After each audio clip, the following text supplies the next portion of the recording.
Děti jsme chtěli být brzo dospělí, ovšem nyní už vím, že jsme sněli o pěkné prdely. Život už mě nebaví, proč jsem chtěl být kurva dospělý.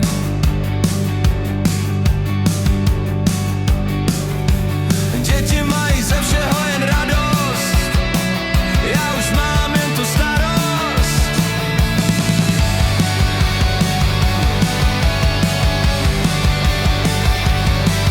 Je to důvod, proč si lidi děti dělají,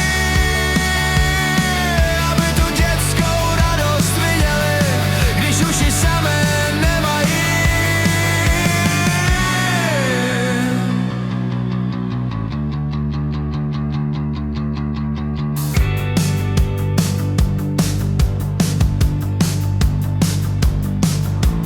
Obávám se, že na to nemám povahu,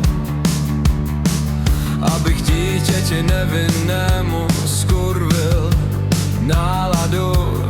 Že by to bylo od slova starý, rozhodně už nejsem mladý, zároveň se ještě ale necítím starý.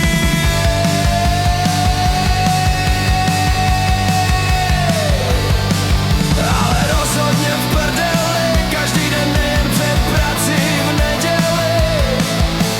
Spousta z nás žije a začíná život, já ho končím.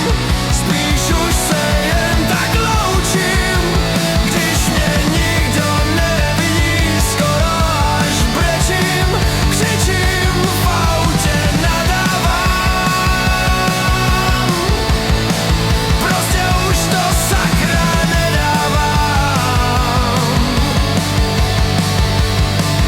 Cítím se sám, na všechno sám. Vím, že nejsem.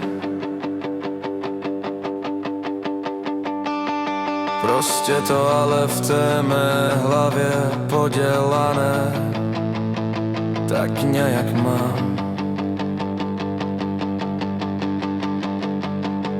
Prosím, nezlobte se na mě, rád bych byl, abych to tak neměl, ale nevím jak dál.